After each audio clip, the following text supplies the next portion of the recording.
everybody, to the Super Humanistic podcast, where we talk about all things health and wellness. Thank you for joining us today. We are your hosts, David and Jessica. Make sure you follow this podcast on your favorite podcast platform so you never miss another episode.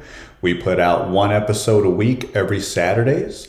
Make sure you follow Super Humanistic on all socials for more health and wellness tips, and share this podcast with someone that you love so they can live a longer, healthier, and happier life.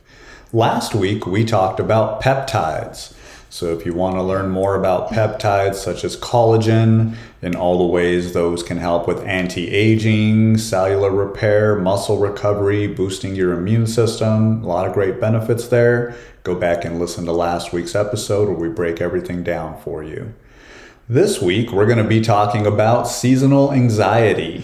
So if you've been feeling a little bit overwhelmed lately, a little bit anxious, you're definitely not alone, because that can happen as the seasons change.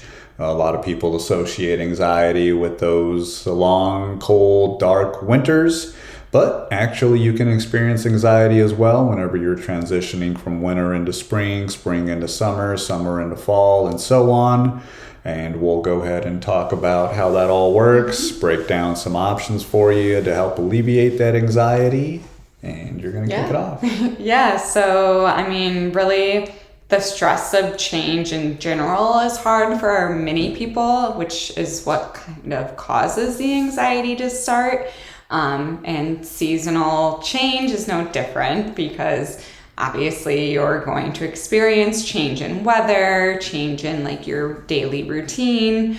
So that stress of change in general is what causes that anxiety. Our minds and bodies have to shift for what this new season brings. You are especially more prone to have seasonal anxiety if you are already anxious as a person. So that's just something to be aware of. Is it based on my having just anxiety over one certain thing, or is it actually seasonal anxiety where I'm now going to change? So something to be mindful of, and asking others around you if they notice differences in your behavior as you see the seasons changing as well. That might help you to determine what is that cause of the anxiety that you have. So often our bodies react poorly to change. We struggle with transitions even during positive changes that happen. So generally we think of spring as a positive change, or summer as a positive change, because it's bringing on, the sun is out longer, flowers are in bloom, it's warmer. So it just tends to be that positive change, but you still experience change. So it is still something that can cause that anxiety happening. You also might get that feeling of being overwhelmed, because naturally in the spring and summer, because of the temperature being better, we tend to have busier schedules. So maybe you're starting to already in your mind think of all of the activities you're going to be doing throughout the summer, or in that season. So then your body starts to react to your mind thinking about everything coming up. So that's just one thing that we experience with those season changes. Another thing is that daylight savings. Not sure about any of you, but here where we live, we do have daylight savings still. So we change our clocks back when it is fall and forward when it's spring. So naturally our bodies then have to adjust to those time changes, which then shifts our circadian rhythm, which is what helps us to be able to wake up in the morning and then fall asleep at night. So our bodies are also going through these changes, and that impacts our mood and sleep as well, which causes anxiety.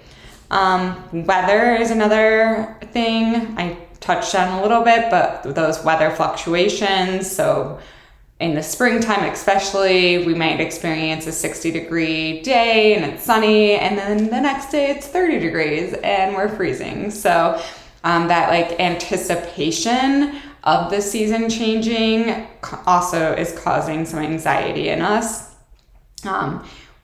Same with like the transition from summer to fall. Again, our days tend to be 80 degrees, and then the next day it's like in the 40s. So have to really, like, our bodies have to adjust all of that temperature change. And then our routine starts to change, because obviously I'm not going to go for a hike if it's 30 degrees out. And then our routine has to change, right? We have to come up with a different activity instead of that hike that we're used to going on. Also, weather, speaking of weather, there can be freezing rain that comes, or more rain or snow. So again, weather is a huge impact on all seasons when we are changing through the seasons. And then that pressure, especially in spring and summertime, to be more active and social. Those are the months that we tend to be more outgoing. We literally plan something every single weekend. It's not always with other people, but there are definitely more crowds of people with the things that we plan for spring and summertime. So that, for myself at least, causes more anxiety in me. I know I'm going to have to be more upbeat and talkative. So that can be another reason why that anxiety creeps in through those seasons. And then, like my husband was saying, typically winter, we experience like the winter blues, that depression, because we're isolating ourselves. So that works both ways, really.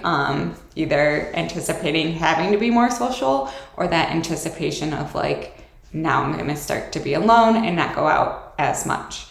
And then there's what we call that seasonal affect disorder, which is a real thing.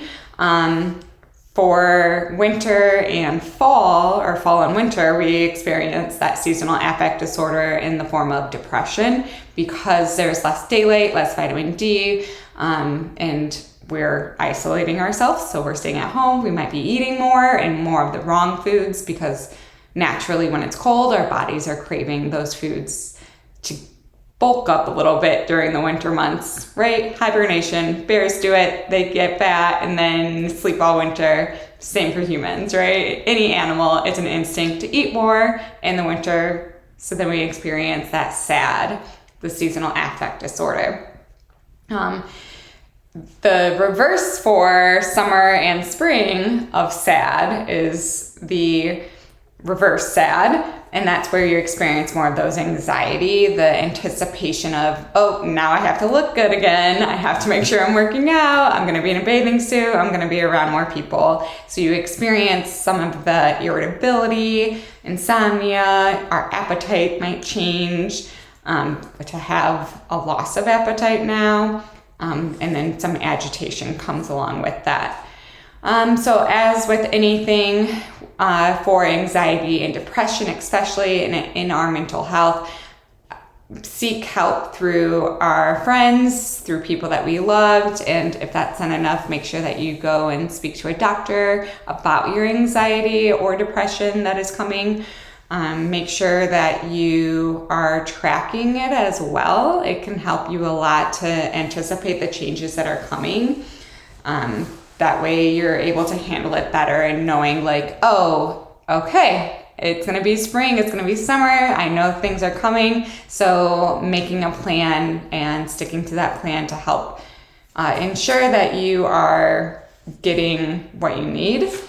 Also making sure that you have a ritual. So it does help to like knowing I'm going to be busier in the summer months, to like have that routine in place already, so that that isn't changing for me. That's not another change that I have to face. So whether it be a good morning routine or a night routine, sticking to that routine, as well as adding in some self-time. So taking it slow, allowing yourself to gradually change throughout each of these seasons helps to reduce the anxiety and depression that some people may face. So that's really what I have on seasonal anxiety. All right, so there you have it. If you're experiencing any of those symptoms, such as agitation, sleeplessness, overwhelm, difficulty sleeping, physical tension, those unfocused thoughts or worry that really give you that scattered brain, then you could be experiencing the seasonal anxiety, although those symptoms can overlap every now and again with just standard anxiety. As you mentioned there, very important to set a routine. Also, I find it very helpful to set aside 10 minutes every morning to just breathe. Perhaps you can go through a guided meditation, and that really sets a grounding, calming framework for the rest of your day. Make sure that you're setting realistic expectations for yourself. As you touched on, you might be doing more things. So whether it's cleaning the entire house for spring cleaning or starting a new project or something like that, you just want to make sure that you're not taking on too much to overwhelm yourself. So good way to help with that is to journal, write down what you want to do for the spring, summer, fall, and break it down into those small manageable tasks that you can prioritize, because you're probably going to only have energy for 2 or 3. And remember, that's okay. You want to keep that balanced energy going, so that increases with daylight, but you can feel like you're constantly on the go as those days get longer. So balance is key. Make sure that you're still taking time in the spring and summer to rest, recharge, and just allow yourself that space. Make sure you schedule that downtime into your week, whether it's taking that hike, reading a book, or just simply sitting in a park. That will help as well. Allergies can happen spring and summer, so it's important to make sure that you're managing those allergies with the healthcare provider and doing what you need to do in terms of whether those are natural remedies or medications to help manage that as well. And really have that mindful movement with the physical activity. Try yoga, walking, taking a hike. Those type of activities will really help reduce the stress for you there. So that's super important there. Definitely anxiety, seasonal anxiety is absolutely real, but with a little bit of self-awareness, some intentional steps. If you acknowledge the symptoms and you really focus on ways to cope with it, you can really transform any season into an opportunity and growth rather than stress or anxiety. So that is what we had for you today. Make sure you follow Superhumanistic on all socials for more health and wellness tips. If you found this episode helpful, make sure you subscribe to this podcast and share it with someone that could use some tips on helping to reduce their anxiety, because you definitely want to create that calming routine as you transition from season to season. Set those realistic expectations for yourself. And remember, you can always reach out for support. There's no shame in that, and that will make you more superhumanistic as well. We'll see you next time. Bye.